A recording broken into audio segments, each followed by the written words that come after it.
dan akhirnya pada keberhasilan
Bismillahirrahmanirrahim.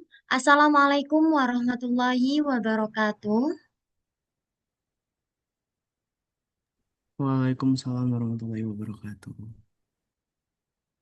Selamat pagi, salam sejahtera bagi kita semua. Salam Om Swastiastu, Namo Buddhaya, salam kebajikan. Yang kami hormati kepada Koordinator Program Studi Administrasi Publik UPN Veteran Jawa Timur, Ibu Dr. Anda Susi Harjati MAP. Yang kami hormati kepada Kepala Laboratorium Pusat Kajian Administrasi Publik UPN Veteran Jawa Timur, Bapak Calvin Edo Wahyudi, SOS MKP. Yang kami hormati kepada narasumber pada pagi hari ini, Kak Farina Mahmuda Rahadi. Yang kami hormati juga kepada Koordinator Puskap periode 2026, Kak Dia Ayu Nur Alifa, serta seluruh teman-teman yang saya banggakan. Puji syukur kehadirat Tuhan Yang Maha Esa atas berkat, rahmat, dan hidayahnya sehingga kita dapat berkumpul secara online pada hari Sabtu 14 Maret 2026 dalam acara sharing session penulisan artikel jurnal ilmiah. Hadirin yang kami hormati, perkenalkan, saya Nisa Olvaria selaku MC akan memandu acara dari awal hingga akhir dengan susunan acara pada pagi hari ini, yakni yang pertama pembukaan, yang kedua menyanyikan lagu Indonesia Raya, yang ketiga sambutan oleh koordinator program studi administrasi publik, yang keempat sambutan oleh yang keempat sambutan oleh Kepala Laboratorium Pusat Kajian Administrasi Publik, yang kelima, penyampaian materi inti oleh narasumber. Dan yang keenam, sesi diskusi atau tanya jawab. Yang ketujuh, penyerahan sertifikat dan sesi foto bersama. Dan yang terakhir adalah penutup. Hadirin yang kami hormati, sebelum memasuki kegiatan penulisan artikel jurnal ilmiah pada pagi hari ini, alangkah baiknya kita awali dengan berdoa sesuai agama dan kepercayaan masing-masing. Berdoa dimulai.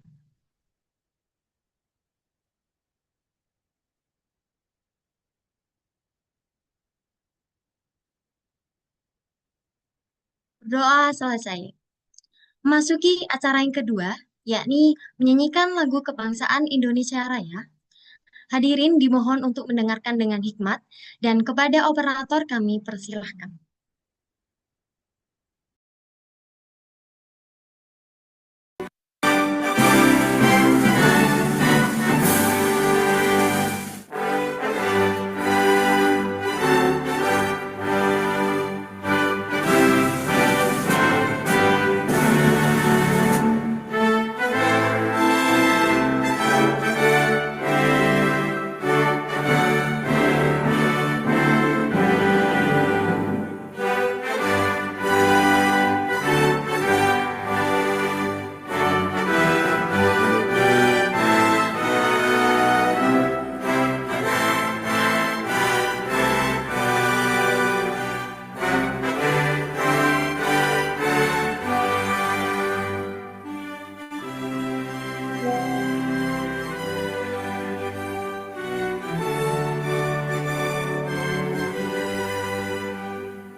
Memasuki acara yang ketiga, yakni sambutan oleh koordinator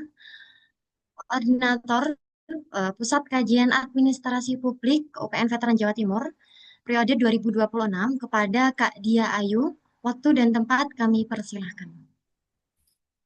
Baik, terima kasih atas waktunya, Fariha. Bismillahirrahmanirrahim. Assalamualaikum warahmatullahi wabarakatuh. Waalaikumsalam warahmatullahi wabarakatuh. Oke, puji syukur kita panjatkan kehadirat Allah Subhanahu wa Ta'ala karena atas rahmat dan karunia-Nya kita dapat berkumpul dalam kegiatan sharing session penulisan artikel jurnal walaupun dalam keadaan online ya teman-teman. Terima kasih juga kepada Kak Farina yang sudah menyempatkan waktunya untuk menjadi narasumber pada proker kali ini. Kegiatan ini juga bukan sekedar sebagai forum diskusi biasa, tetapi menjadi ruang intelektual bagi kita semua untuk saling bertukar gagasan, memperluas akademik, serta memperdalam pemahaman terhadap berbagai hasil penelitian yang tertuang dalam artikel jurnal. Dan kami harap kegiatan sharing session ini dapat menjadi wadah yang inspiratif bagi kita semua untuk saling belajar, mengemukakan perspektif, serta memperkaya sudut pandang terhadap berbagai isu yang dibahas dalam jurnal yang akan dipubliskan. Dan semoga diskusi yang akan berlangsung ini dapat memberikan manfaat, menambah pengetahuan, dan juga mendorong kita semua untuk terus berkarya dalam dunia akademik. Mungkin nanti teman-teman tidak usah canggung kepada Kak Farina juga, bisa bertanya apapun yang kalian ingin tanyakan, yang kalian bingungkan dalam proses penulisan, dalam proses untuk mencari bagaimana jurnal itu yang sempurna, silakan ditanyakan langsung kepada Kak Farina. Akhir kata, saya mengucapkan terima kasih kepada seluruh yang telah berkontribusi dalam terselenggaranya kegiatan ini, Kak Farina dan juga teman-teman Puskap semuanya. Semoga kegiatan ini dapat berjalan dengan lancar dan juga memberikan manfaat bagi kita semuanya. Wassalamualaikum warahmatullahi wabarakatuh. Terima kasih, saya kembalikan ke Mbak Nisa, silahkan. Terima kasih disampaikan kepada Kak Dia Ayu atas sambutan yang disampaikan. Hadirin yang kami hormati, memasuki acara inti yaitu penyampaian materi mengenai sharing session penulisan artikel jurnal ilmiah oleh Kak Farina Mahmuda Radi. Sebelum itu, saya akan membacakan sedikit CV dari Kak Farina Mahmuda Radi. Jadi Kak Farina ini merupakan salah satu mahasiswa semester 8, jurusan Administrasi Publik UPN Veteran Jawa Timur. Beliau dikenal sebagai mahasiswa yang memiliki semangat tinggi dalam pengembangan diri, khususnya dalam kepemimpinan, manajemen kegiatan, serta public speaking. Kak Farina juga pernah aktif di berbagai kegiatan kemahasiswaan, salah satunya di Pusat Kajian Administrasi Publik UPN Veteran Jawa Timur. Nah, di organisasi tersebut Kak Farina pernah menjabat sebagai Koordinator Laboratorium Puskap 2025 dan juga pernah menjadi Kepala Divisi Penelitian dan Pengembangan, serta pernah terlibat dalam kegiatan akademik seperti workshop penelitian, call for paper, hingga konversi nasional. Tanpa berlama-lama, marilah kita simak materi pada pagi hari ini. Kepada Kak Farina Mahmuda Radi, waktu dan tempat kami persilahkan. Oke, terima kasih sebelumnya untuk Faria ya. Selamat pagi teman-teman Puskap semuanya. Mungkin sebelum itu aku juga mau menyampaikan terima kasih kepada Ketua Pelaksana Giga ya, yang udah berkenan untuk memberikan apa ya, mengundang aku di agenda ini kayak gitu. Mungkin kita ngobrol santai aja dan lebih banyak ke sesi tanya jawabnya karena mungkin kalian juga pastinya bosen ya ngedengerin lewat Zoom aja karena kita juga nggak tatap langsung kayak gitu. Oke, mungkin langsung ke materi. Oh iya, mungkin boleh on cam guys, biar aku nggak kayak ngobrol sendirian.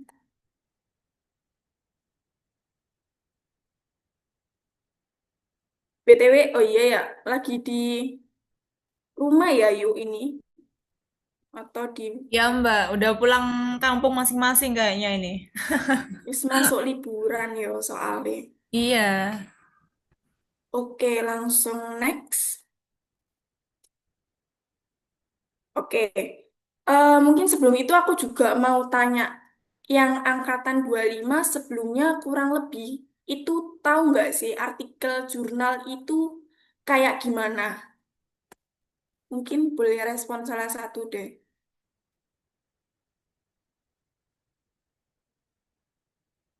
Sivana mungkin.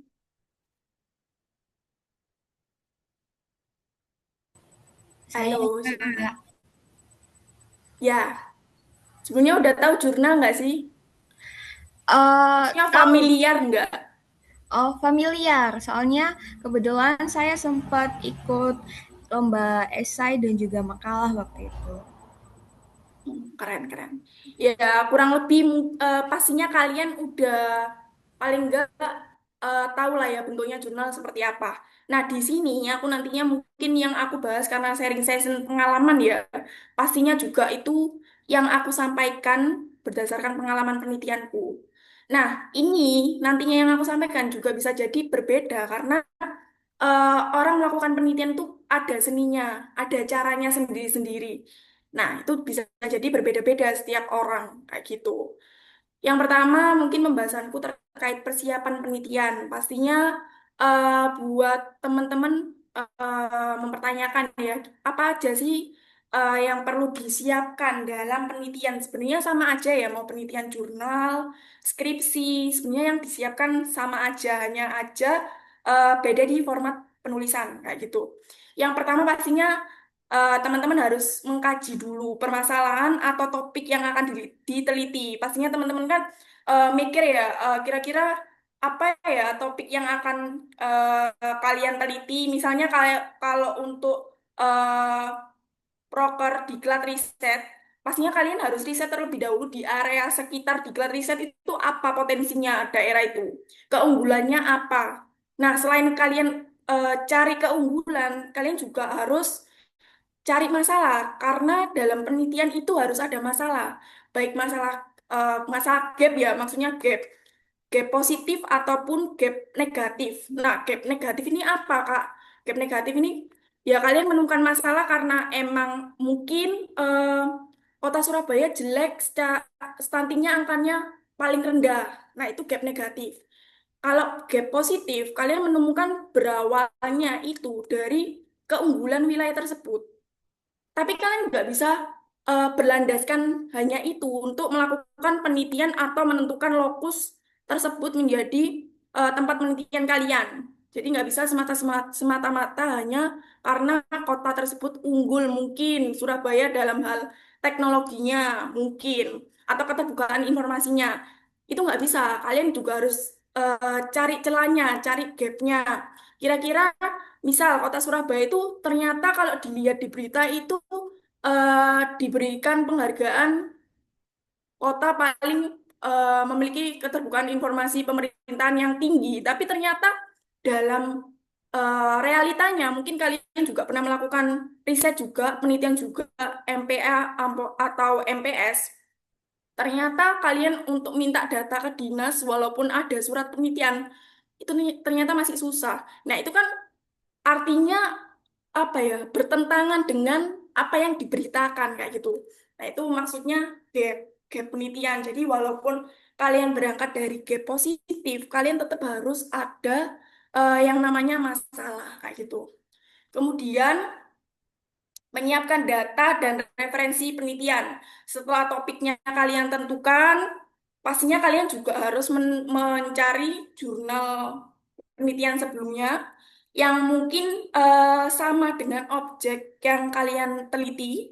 Buat apa? Buat referensi. Kira-kira penelitian sebelumnya itu udah dilakukan melihat dari perspektif yang mana aja sih.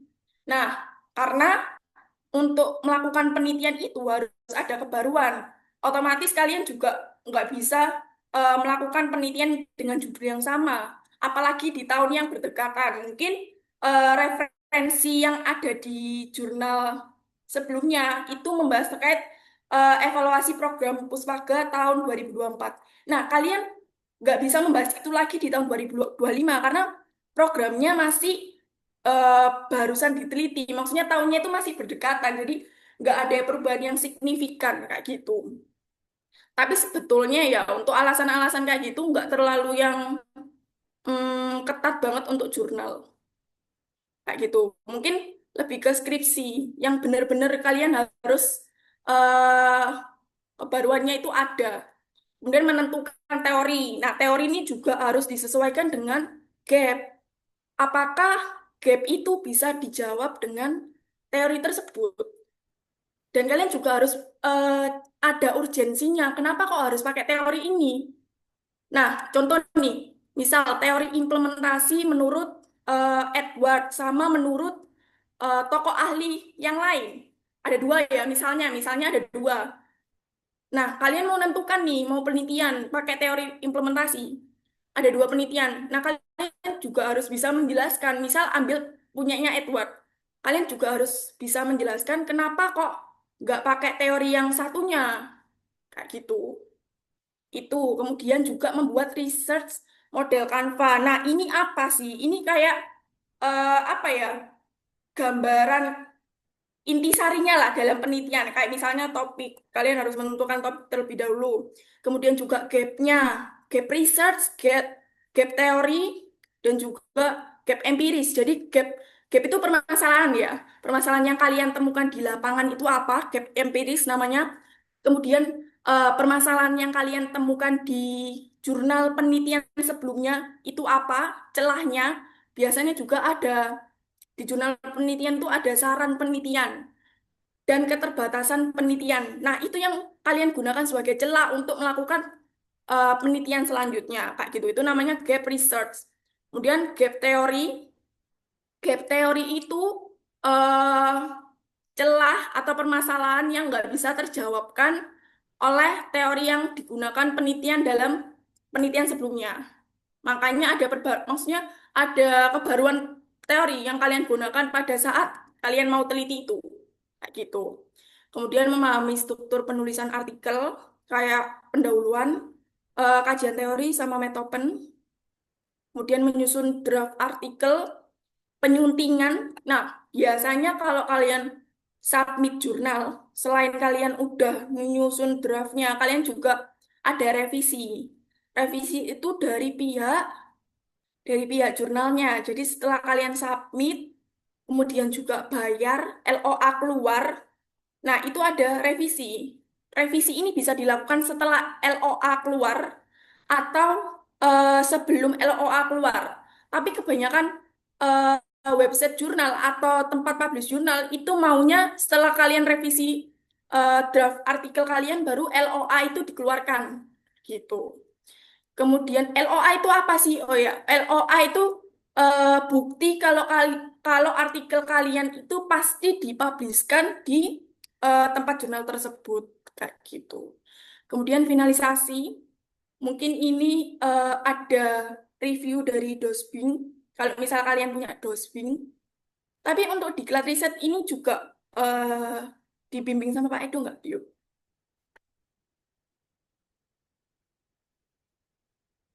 Nah, Mbak, Untuk diklat riset ini jurnalnya juga dibimbing Pak Edo, maksudnya akan dibimbing Pak Edo juga. iya tetap tetap Pak Edo, Mbak. Nah, itu juga kalau misalnya kalian punya dosen pembimbing, mungkin review dosbing ini penting dilakukan sebelum kalian submit. Jadi apa yang kalian tuliskan di artikel itu diketahui sama dosen pembimbing kayak gitu. Jadi itu membantu kalian juga untuk masukan kayak gitu. Kemudian untuk penulisan jurnal terkhusus diklat riset, ini kan pastinya banyak ya yang nulis.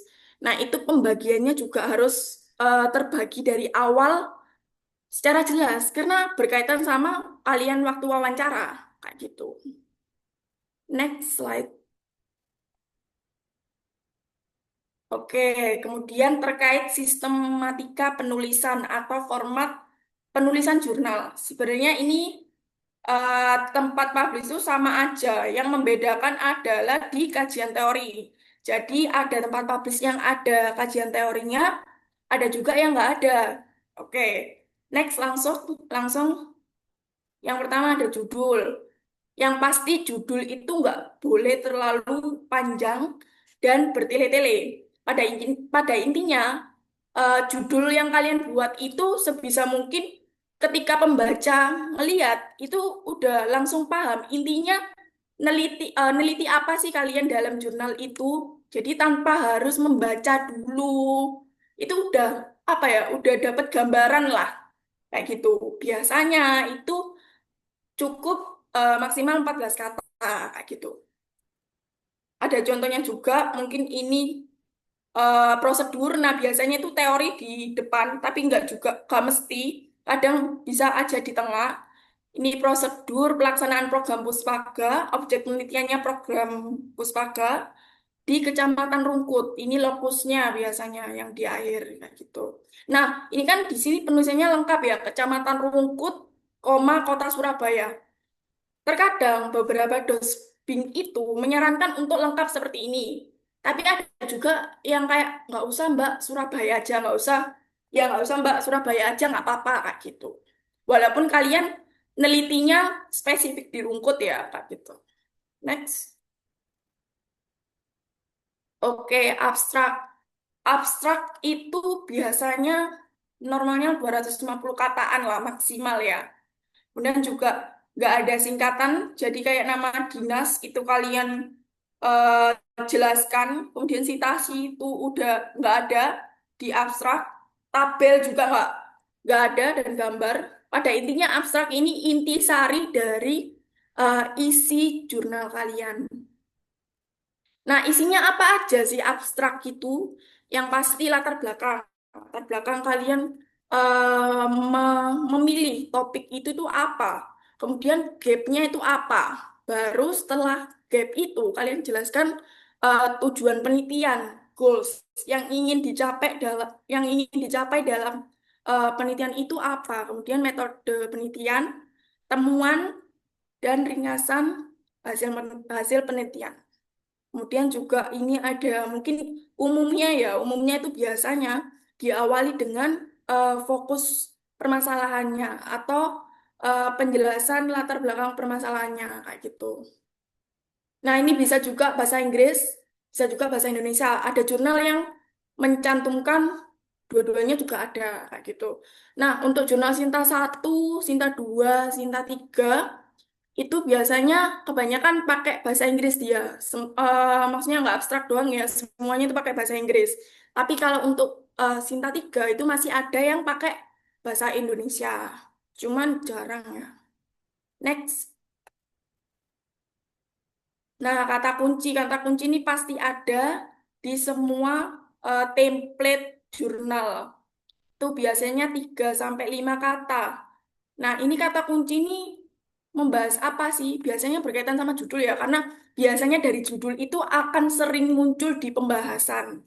Kayak misalnya judul skripsiku ya, Good Tourism Governance pada Kebun Raya Mangrove Gunung Anyar sebagai upaya ekowisata berkelanjutan. Berarti yang bisa aku cantumkan di kata kunci yaitu Good Tourism Governance, teori yang aku pakai, kemudian objek penelitianku, Kebun Raya Mangrove, objek penelitianku ekowisata yang berkelanjutan, sama lokus penelitianku Kebun Raya Mangrove Gunung Anyar kayak gitu. Kemudian next. Oke, masuk ke pendahuluan. Nah, pendahuluan di jurnal itu biasanya umumnya itu sekitar 20% dari total semua halaman eh, draft artikelmu. Jadi nggak mungkin sekitar maksimal 8 halaman lah. Semisal jumlah dalam keseluruhan draft artikelmu itu 17. Jadi juga disesuaikan, jangan sampai jumlah pendahuluan itu lebih banyak dari hasil penelitian, karena secara logika aja nggak masuk akal kayak gitu. Kemudian isinya apa aja pendahuluan? Pastinya kalian juga menjelaskan dulu latar belakangnya secara makro. Permasalahan yang kalian bahas di daerah kalian itu secara makronya juga dikaitkan, maksudnya dibahas juga. Kemudian kalian uraikan permasalahannya, gapnya itu apa. Nah, gap ini kalian juga nggak sembarang ngomong, harus dikuatkan sama data jurnal penelitian terdahulu, sama berita itu juga bisa. Tapi beritanya sebisa mungkin yang kredibel ya. Maksudnya berita dari websitenya dinas, kayak gitu bisa. Kemudian rencana pemecahan masalah. Jadi nantinya kalian dalam penelitian itu apa sih yang kamu mau lihat itu apa, urgensinya itu penting, itu alasan alasan topik itu penting untuk diteliti, alasan menggunakan teori itu wajib ada di pendahuluan, kebaruan, novelty. Apa sih yang membedakan penelitianmu, topikmu dengan penelitian sebelumnya, sehingga layak untuk diteliti kayak gitu. Rumusan masalah ini di jurnal kayaknya nggak ada. Jadi rumusan masalah sama tujuan masalah itu masuknya ke pendahuluan. Jadi penulisannya beda. Kalau kalian nulis kayak MPA, kayak poin-poin itu beda. Kalian menjelaskan secara deskripsi. Kayak gitu. Nah, untuk jumlah draft artikel yang mungkin halamannya kan ada ya, jurnal cuma 8 halaman. Itu mungkin untuk pendahuluan cukup 5 paragraf itu udah cukup. Tergantung ya, kadang 5 paragraf itu udah jadi berapa halaman. Tergantung template-nya. Kadang ada yang pakai spasi 2, spasi 1, itu tergantung. Next, kajian teori. Nah, ini bisa jadi ada, bisa jadi enggak. Kalau enggak, ini akan masuk ke pendahuluan.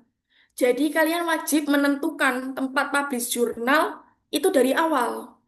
Tapi terkadang kan ada beberapa kendala ya, kita nggak bisa memastikan untuk pasti akan publish di tempat itu dari awal. Jadi kalau biasanya aku akan tetap pakai kajian teori ini. Jadi nantinya ketika aku dapatnya tempat publish jurnal yang nggak ada kajian teori, yaitu tinggal aku gabungkan ke pendahuluan kayak gitu.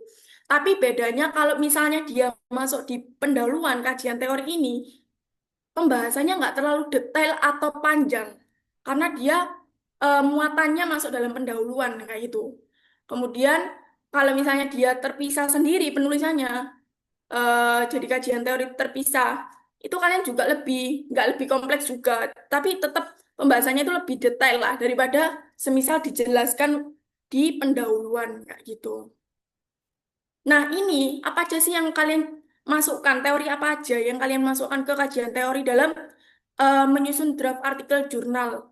Yang pasti teori yang kalian gunakan untuk wawancara ya. Biasanya biasanya kan di pedoman wawancara ada indikator-indikator yang kalian nantinya untuk bahan membuat pertanyaan. Nah, itu pastinya kalian jelaskan di kajian teori ini. Kemudian teori pendukung yang kalian buat untuk menganalisis hasil penelitian. Kadang kan ada juga pakai 2 teori kayak gitu. Tapi ada juga yang ya udah pakai 1 teori aja yang kalian gunakan untuk waktu wawancara aja itu. Tergantung kebutuhan ya. Kadang ada hasil penelitian itu yang memang cukup pakai teori yang kalian gunakan untuk wawancara itu sudah cukup menjelaskan gitu loh. Cukup memperkuat hasilnya. Tapi ada juga yang butuh dikuatkan oleh penelitian lain selain yang kalian gunakan untuk wawancara. Ya, gitu. Maksud untuk teori untuk memperkuat penjelasan kalian di hasil penelitian ini teori yang bersifat abstrak ya. Jadi penjelasan teori yang bersifat abstrak yang nggak ada indikatornya kayak gitu. Karena kalau misalnya ada indikatornya, berarti kalian harus wawancara pakai 2 indikator itu kayak gitu. Next. Kemudian metode penelitian. Ini dijelaskan biasanya kalau di jurnal cuma metode pendekatan penelitian yang kalian gunakan itu apa, kualitatif atau kuantitatif. Kemudian jenisnya biasanya ada studi kasus, deskriptif, itu yang kalian gunakan apa, kemudian teknik pengumpulan data, kayak wawancara, observasi, dokumentasi, itu kalian sertakan, sumber datanya, karena ada beberapa jurnal itu yang cuma studi literatur review, berarti kan artinya sumber datanya sekunder. Tapi kalau misalnya kalian wawancara berarti otomatis kalian menggunakan sumber data primer dan juga sekunder kayak gitu. Fokus penelitian ini teori ya. Jadi misal teoriku good tourism governance. Berarti fokus penelitianku good tourism governance. Tapi dalam teori itu ada indikator-indikatornya, kayak misalnya partisipasi masyarakat, kemudian juga akuntabilitas lingkungan. Nah, itu jadi subfokus penelitian kalian. Kemudian teknik penentuan informan. Biasanya ini ada purposif sama snowball. Nah, kalau purposif ini jadi kalian dari awal kan pasti ada pra penelitian ya. Di pra penelitian itu kalian mungkin tahu kira-kira aku mau wawancara siapa aja. Intinya informan itu jelas sebelum sebelum kalian wawancara, kalian udah tahu kira-kira wawancara dilakukan kemana aja, informannya siapa aja. Dan kenapa kalian memilih informan itu, kalian juga udah tahu. Kenapa? Itu purposif. Nah, kalau snowball biasanya kondisinya gini. Semisal kalian udah nentuin dari awal, eh, aku mau informannya itu kepala dinas aja. Tapi ternyata kepala kepala dinasnya ini nggak bisa, atau mungkin ngerasa yang lebih bisa menjelaskan atau mumpuni di bidangnya itu kepala bidang pemberdayaan mungkin. Itu maksudnya snowball. Tapi kalau deskripsi itu bisa bisa pakai dua-duanya. Cuma kalau di jurnal biasanya snowball. Karena kita menyesuaikan kondisi yang ada di lapangan gitu. Kemudian dituliskan sumbernya yang jelas. Nah, sumber ini juga riskan. Kalian biasanya itu nggak wajib juga sih. Ditanyakan ada karena ada narasumber, informan itu yang nggak mau dituliskan namanya. Jadi kita juga wajib tanya waktu wawancara, Bapak, Ibu, mohon maaf, mau tanya, sekiranya berkenan nggak saya tuliskan namanya di draft artikel jurnal saya, kayak gitu. Daripada nanti udah publish, ternyata bermasalah di belakang itu akan merepotkan kalian juga. Kayak gitu. Next. Atau, oh ya, yang tadi ya, mungkin kalian tapi nggak usah diganti slide-nya. Mungkin kalian lupa ya tanya untuk terkait eh, berkenannya atau tidaknya itu tadi. Lupa tanya waktu wawancara. Nggak apa-apa, maksudnya nggak apa-apa, nggak perlu ditanyakan lagi. Kalian cukup cantumkan jabatannya aja. Jadi nggak usah namanya. Kadang kan yang menjadi apa ya? Yang menjadi keraguan narasumber itu ketika namanya dicantumkan. Jadi kalau jabatannya nggak masalah harusnya, yaitu. Kemudian hasil dan pembahasan ini buat jurnal biasanya kebanyakan udah langsung disimpulkan. Jadi hasil wawancara itu kan biasanya bersifat ini ya voice note ya kalian. Jadi kalian ngerekap sendiri wawancara dari narasumber itu apa, kemudian kalian kalian cantumkan di jurnal. Tapi ada juga yang udah jadi kesimpulan kayak gitu.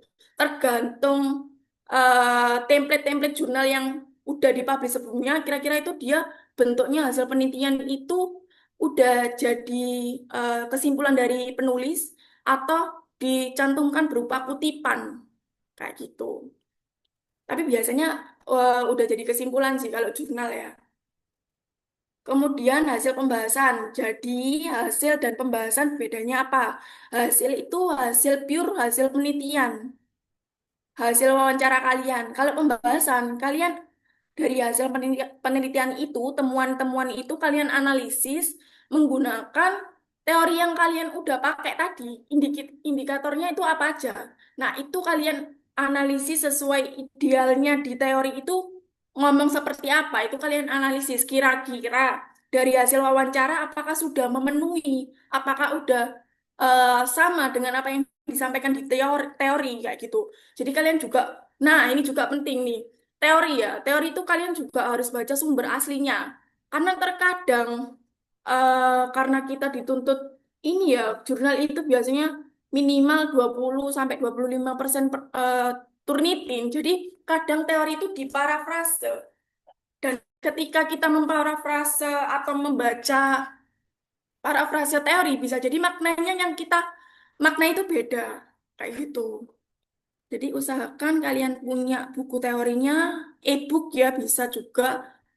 Atau enggak, kalau misalnya memang enggak ada, kalian cari jurnal yang benar-benar eh, paling enggak valid ya. Valid lah. Jadi kalian cari jurnal satu dengan jurnal lainnya itu kata-katanya memper-memper gitu.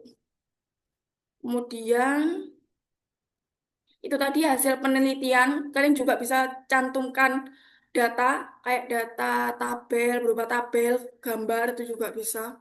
Nah, kalau misalnya kayak data tabel atau misal omset pendapatan, itu biasanya kalian kelola dulu. Jadi kalian bikin di tabel. Kemudian next. Nah, hasil dan pembahasan itu harus menjawab masalah penelitian kalian.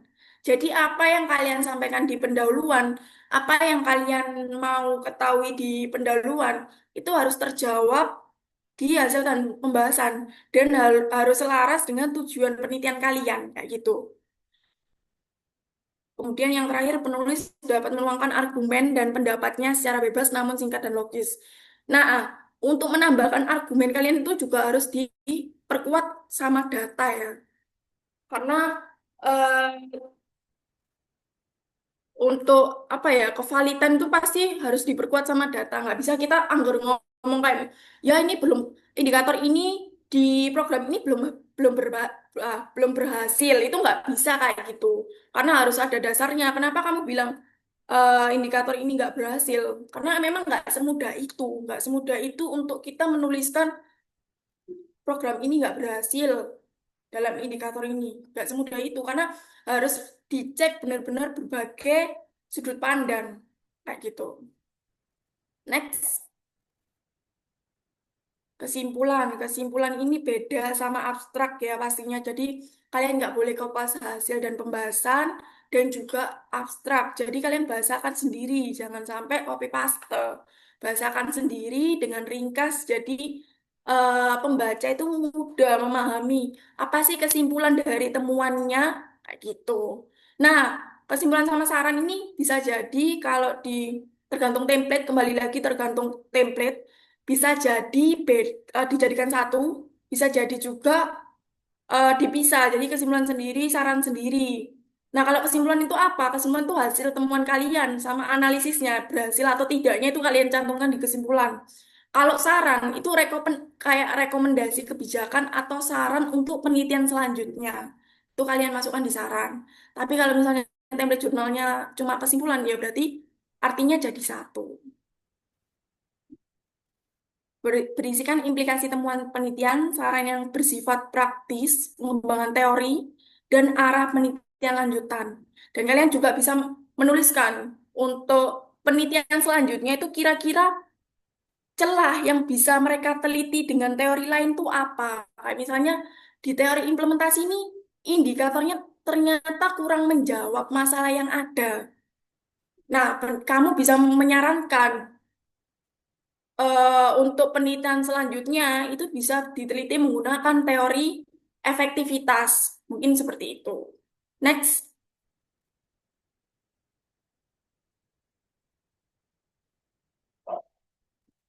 Next, daftar pustaka. Buat daftar pustaka. Oke, sebentar. Aku ini ya, kepencet host ya.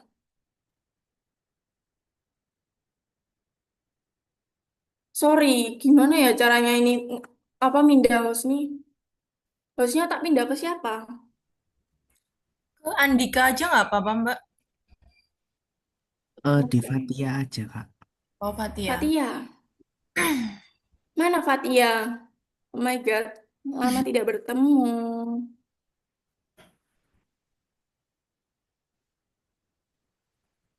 Oh iya, mungkin ini ya guys, sorry kalau aku belibet. Nanti kalian juga bisa tanyakan lagi waktu tanya jawab. Gitu, biar jelas.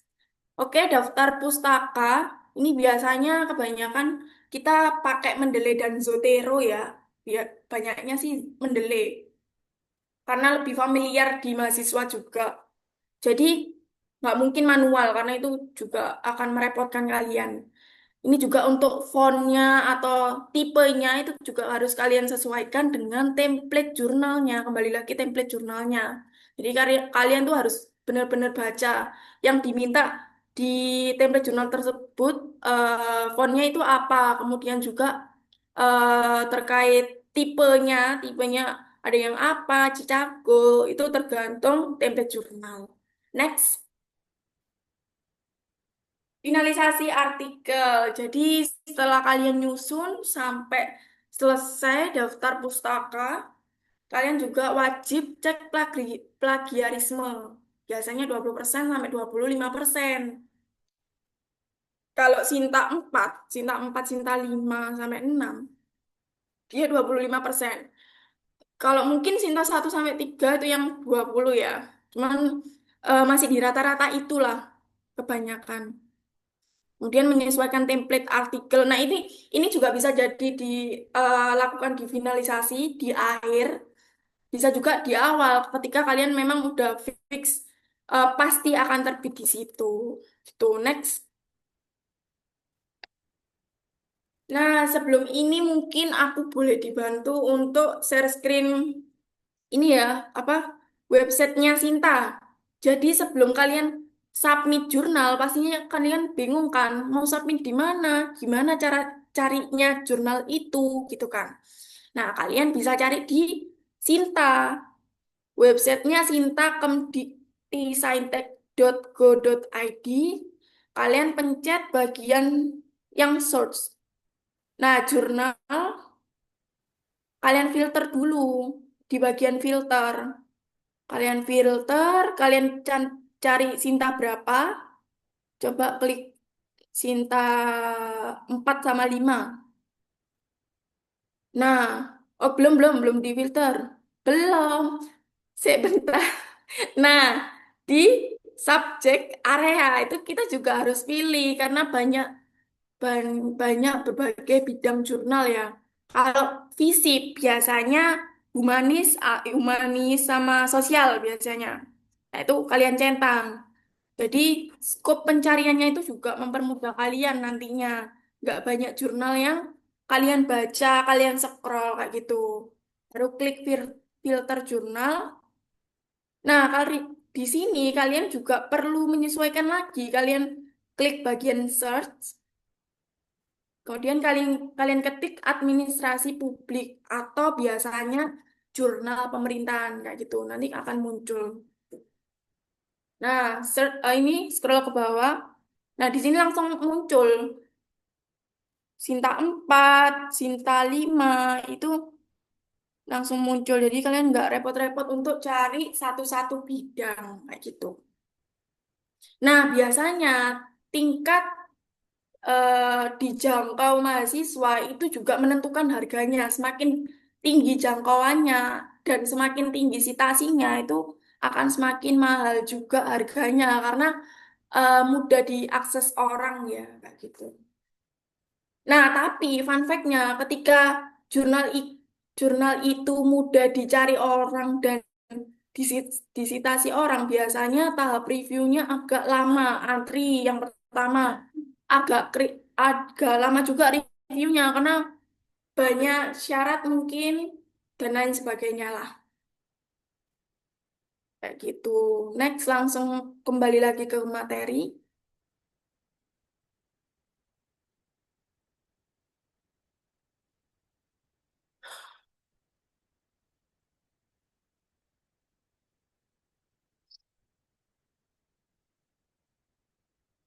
Nah, ini tahapan publish jurnal. Setelah kalian cari web jurnalnya tadi, kalian klik di bagian bawahnya itu ada website jurnal. Nah, itu nanti mengarah ke sini. Oh, oh ya, mungkin sebelum kalian ini daftar akun dulu ya di website jurnalnya. Tapi mungkin sebelum kalian buat akun, kalian juga wajib cek di bagian kontak itu ada nomor telepon atau email ya biasanya itu wajib kalian kontak dulu. Buat apa? Memastikan harganya. Karena terkadang harga yang tertera di website itu bisa jadi berbeda. Mungkin belum diperbarui atau mungkin nggak tercantumkan. Jadi kita harus tanya dulu.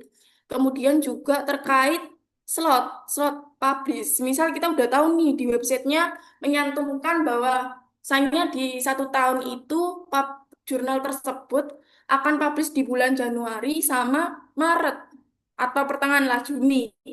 Nah itu kalian juga wajib tanyakan dulu kira-kira ada slot enggak di Januari kayak gitu.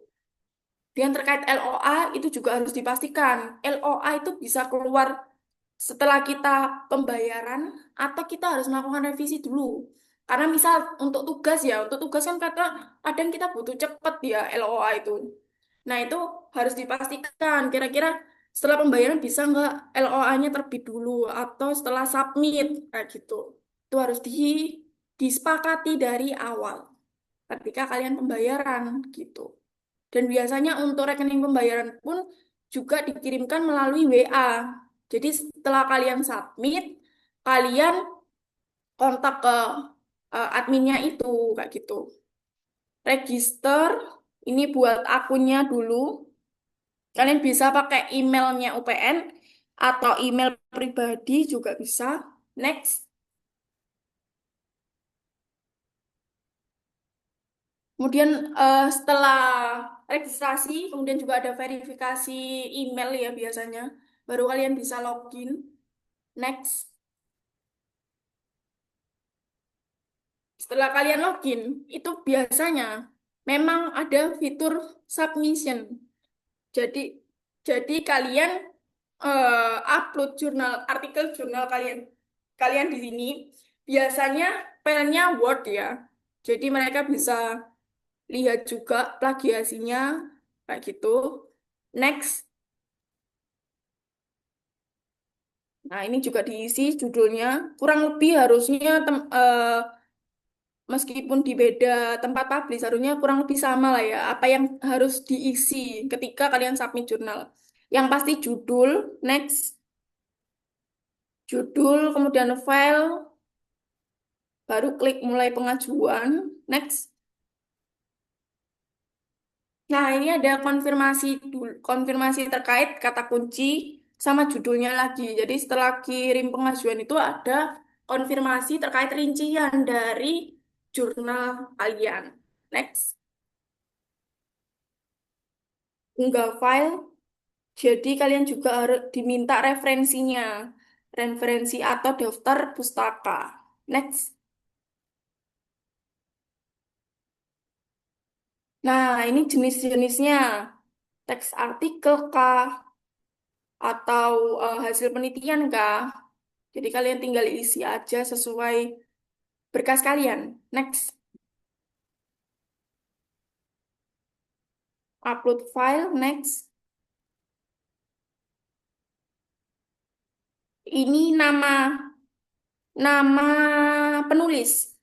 Jadi kontributor juga dimasukkan di sini. Next. Nah, ini komentar buat editor. Jadi pesan lah ya, pesan yang kalian sampaikan untuk editor itu apa? Mungkin kalian urgent butuh buat magang, ya kalian sampaikan aja di sini. Meskipun udah disampaikan di kontak, kadang yang review sama adminnya itu beda orang gitu. Jadi kalian juga harus menuliskan di sini biar nggak miskom. Next. Next, ini langsung tinggal kirim aja, tinggal nge-review apa yang kalian isi tadi. Abstrak juga diisi juga, dimasukkan. Next. Nah, ini tahap terakhir. Kirim, kemudian pengiriman selesai. Nanti apa ya, tampilan akhirnya seperti yang di bawah ini. Kalian juga bisa ngelihat bagian reviewnya itu apa yang direvisi sama mereka. Kalian tahunya dari websitenya ini. Nah, kalau misalnya lama, kok nggak direvisi-revisi, nanti kalian bisa kontak ke adminnya yang kalian hubungi awal itu. Kak, kira-kira revisinya kapan, kayak gitu. Next. Ya, mungkin itu aja eh, tambahan dari aku terkait pengambilan data ya waktu wawancara. Mungkin pesanku ketika kalian pastinya sebelum kalian turun lapangan wawancara, itu jangan terlalu berpatokan sama pedoman wawancara. Yang itu sifatnya teks. Karena kadang tuh itu yang menunjukkan kalian nggak memahami apa yang kalian tanyakan. Jadi kayak teori apa yang kalian mau tanyakan. kemudian kemungkinan jawaban informan itu arahnya kemana, kalian itu udah harus tahu, udah hafal di sebelum wawancara wawancara itu. Jadi kalian ketika wawancara, narasumbernya itu enak dijak ngomong, kayak kayak ngobrol biasa aja, nggak terpaku sama teks. Karena sekalinya kalian, ya memang boleh tetap pakai teks tuh nggak masalah, karena kita tetap harus melihat ya, biar nggak ada yang kelewat. Cuman jangan terlalu berpatokan, karena itu juga menjadi faktor kenyamanan narasumber, kayak gitu. Dan data yang kalian dapatkan. Mungkin itu aja dari aku, kurang lebihnya mohon maaf. Kalian juga bisa wajib tanya sih menurutku. Kita manfaatkan tanya jawab setelah ini. Terima kasih. Aku kembalikan ke Varia. Acara yang selanjutnya yakni sesi diskusi. Kepada teman-teman yang ingin bertanya bisa raise hand atau enggak bisa menulis di pertanyaan di kolom komentar ya, di kolom chat. Dan kepada narasumber dimohon untuk langsung menjawab ya Kak Farin. Oke, Silakan teman-teman.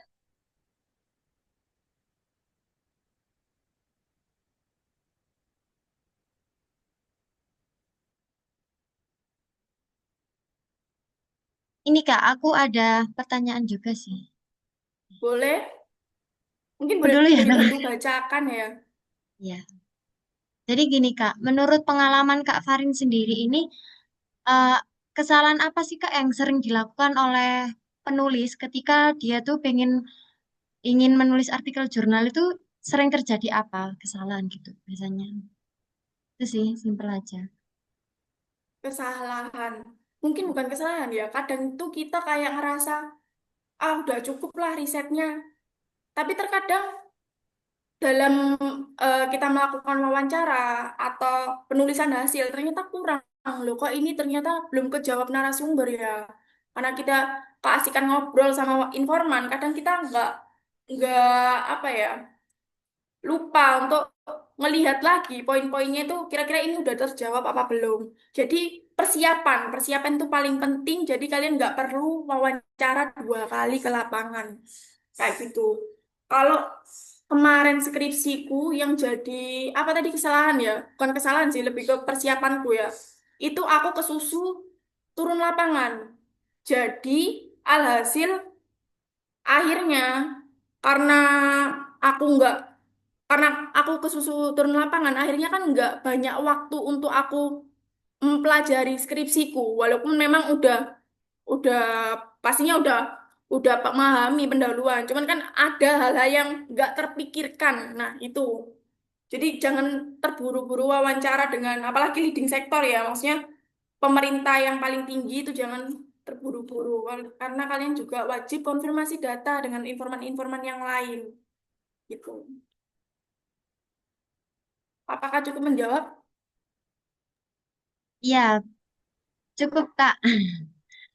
Terus ini Kak Afril, Ya. silakan Kak Afril pertanyaannya. Oke, terima kasih atas waktunya. Aku izin tanya ya, Mbak. Eh, Iya. Kan tadi dijelasin kalau eh, salah satu untuk mencari data itu kan kita perlu wawancara. Nah, eh, tipsnya ketika wawancara itu gimana sih? Dan kebetulan untuk di apa riset apa di diklat besok di riset itu kan yang dari riset kan PJ-nya aku. Nah, gimana sih tipsnya ketika wawancara agar kayak narasumbernya ini nanti apa ya komunikasinya kita itu kayak nggak satu arah gitu, kayak nggak Canggung. semisal ditanya Oh ya. iya, nggak kayak ditanya ini jawabnya oh iya gitu, kayak bisa nyambung gitu, gimana Mbak? Mungkin kalau dari aku, kalian jangan apa ya, memperlakukan informan itu karena kalian butuh jawaban penelitian kalian. Enggak. Jadi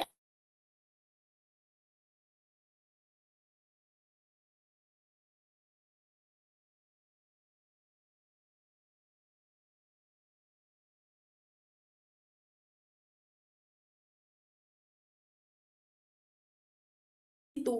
Jadi pertanyaan-pertanyaan penelitian tuh nggak bisa kalian langsung tanyakan yang sifatnya itu berat ya. Jadi harus ada pengantarnya. Semisal kira-kira untuk konteks ini bapaknya paham nggak ya? Itu wajib kalian tanyakan di awal. Jadi semisal nantinya kalian udah masuk ke pertanyaan indikator itu nantinya nggak bingung. Semisal bapaknya itu ternyata nggak paham, nggak menjelaskan dua kali. Dan maksud dari penelitian apa yang mau kalian lihat itu juga harus dijelaskan di awal. Dan pastikan bapaknya memahami ya, maksudnya memastikan bapaknya memahami apa yang akan kamu tanyakan itu apa, yang akan kamu ketahui itu apa. Bapaknya Pak udah paham sebelum kamu nantinya wawancara terkait indikatornya. Tuh. Semisal memang ternyata udah dijelaskan nggak paham, ya kamu pastinya kan udah mempelajari ya terkait indikator ini tuh eh, penjelasan detailnya itu apa. Nah, itu kamu jelaskan semaksimal mungkin yang beliau paham kayak gitu. Yaitu termasuk seni penelitian ya, maksudnya kita menggunakan bahasa-bahasa yang itu kadang kan kita harus tahu kondisi juga. Bapaknya itu bisa dijawab ngobrolnya kayak gimana, kayak gitu. Wah, oke. Makasih Mbak udah menjawab pertanyaannya. Oke, makasih April. Selanjutnya ini ya, Naya yang resen ya. Farina izin bertanya. Nah, kalau semisalnya kita sudah melakukan penelitian, lalu melakukan tahapan publish jurnal. Nah, pada saat tahapan publish jurnal ini kita mengalami kendala atau jurnal kita tidak disetujui nih sama eh, yang buat publish jurnalnya ini. Terus yang perlu kita lakukan itu apa, gitu Kak? Terima kasih. Nah, pastinya kalian harus tanya dulu, nggak disetujuinya itu karena apa? Apakah karena bidangnya memang kadang kan ada tempat publish jurnal yang memang membahas terkait manajemen publik aja. Jadi selain pembahasan terkait manajemen publik, ya dia tidak menerima jurnal itu. Jadi itu juga harus kalian ketahui dari awal. Kira-kira skupnya pembahasan terkait administrasi publik itu apa aja kan nggak semua mereka bahas ya. Mungkin kebijakan aja itu tergantung tempat tempat publish kalian. Jadi kemungkinan ditolak itu nggak ada sih menurutku. Kecuali memang ternyata dalam penulisannya kurang valid datanya atau kurang menarik. Nah, kurang menarik itu juga jadi satu faktor ya. Nah, itu juga kalian bisa cari referensi jurnal lain. Kalian nggak bisa memaksakan kriteria atau standarnya jurnal tersebut kayak gitu. Atau mungkin kalian mau revisi dulu juga nggak apa-apa. Kalian tanyakan jelasnya atau detailnya kira-kira bagian yang mana yang kurang memenuhi standarnya mereka kayak gitu. Jadi itu tadi selain bidangnya yang harus kalian scope atau bidang yang harus kalian ketahui dari awal, kalian juga harus tahu standar penulisan mereka kayak gimana. Apa udah menjawab, Nainya? Sudah Kak, terima kasih. Oke. Ini pertanyaan selanjutnya, Andika ya. Baik, dipersilakan, Andika. Oke Kak, izin masuk. Aku mau tanya, jika apa sebelum-sebelumnya itu udah pernah ada penelitian terdahulu, tapi aku tuh pengen neliti itu gitu loh. Kira-kira strategi buat aku tetap bisa neliti itu, kayak biar nentuin apa sih kontribusi baruku dalam penelitian itu. Lalu kira-kira em, aku harus menuhin 3 gap itu nggak Kak? Kayak research gap, theoretical gap, empirical gap gitu. Boleh nggak kalau misal aku menuhinnya itu di empirical gap aja? Apa sama research gapnya gitu Kak? Boleh dijawab? Oke. Sebenarnya kalau terkait 3 gap tersebut, sebetulnya harus ada nggak sih dalam satu penelitian jurnal? Kalau ketiga-tiganya enggak, tapi gap itu memang harus ada. Entah itu gap research, gap empiris yang kalian temui di lapangan, itu harus ada. Tapi biasanya ketiga gap itu berkesinambungan.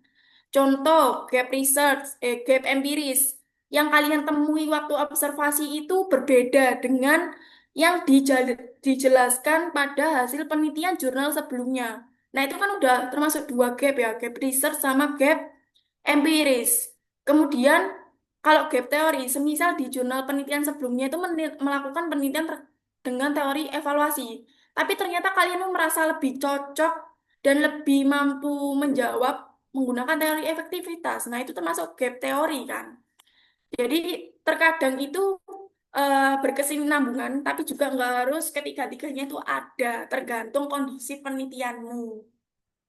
Terus tadi pertanyaannya apa lagi ya? Selain gap tadi sebelumnya, oh ini Itu judul penelitian ya, sama ya. Nah, iya. kalian pasti harus yang kalian baca ketika cari referensi itu kesimpulannya. Hasilnya itu seperti apa, berhasil atau tidak.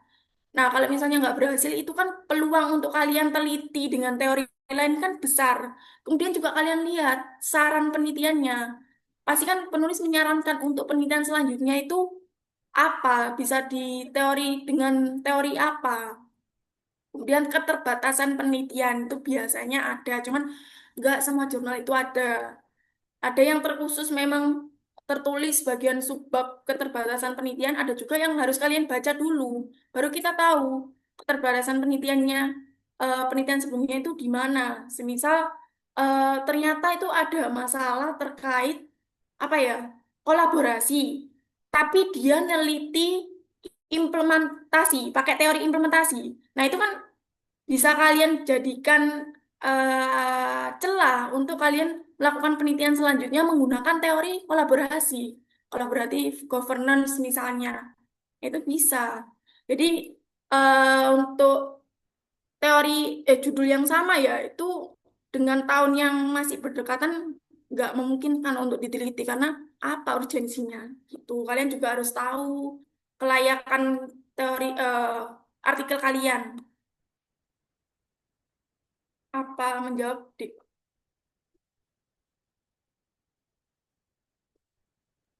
Sudah Kak menjawab. oke. Terima kasih kepada teman-teman yang sudah bersedia bertanya dan kepada narasumber atas jawabannya. Selanjutnya, penyerahan sertifikat dan juga sesi foto bersama kepada operator kami persilahkan. Bagi teman-teman yang belum menyalakan kamera ya, dimohon untuk dinyalakan karena kita akan ada sesi foto bersama.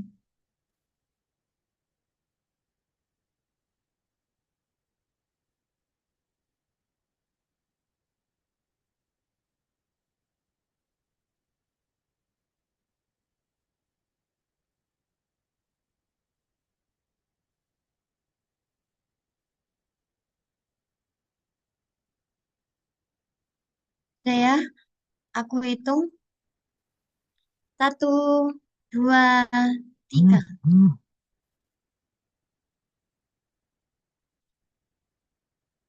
Lagi nih Kak.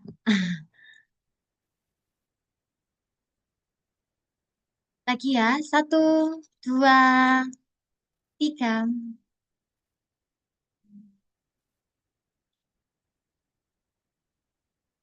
Ya. Hadirin yang berbahagia, Alhamdulillah tak terasa kegiatan sharing session penulisan artikel jurnal ilmiah telah berakhir dan berjalan dengan baik. Terima kasih kepada narasumber Kak Farin telah bersedia memberikan materi yang luar biasa pada pagi hari ini ya Kak. Dan kepada seluruh teman-teman yang sudah berkenan hadir mengikuti rangkaian acara pada pagi hari ini. Semoga acara pada pagi hari ini memberikan manfaat untuk kita semua. Amin. Saya selaku moderator pada acara pagi hari ini pamit undur diri. Mohon maaf apabila ada salah kata maupun perbuatan, baik disengaja maupun tidak sengaja. Terima kasih saya akhiri. Wassalamualaikum warahmatullahi wabarakatuh. Waalaikumsalam warahmatullahi wabarakatuh. Terima kasih ya, Mbak. Terima kasih teman-teman. Terima kasih Kak. Sukses selalu, Puskap. Makasih, Kak. Apa sih terima kasih nggak on cam gitu, Reta. Kangen aku ya. Enggak, izin live ya teman-teman. Terima kasih banyak. Terima Ya, kasih, Mbak. Kak. Di sini nanti. Halo, kenapa? kenalin? Nah, gitu dong. Enggak, mau ngampus. Itu kayak mau gunung. Kampus adalah belakang restoran yang luas.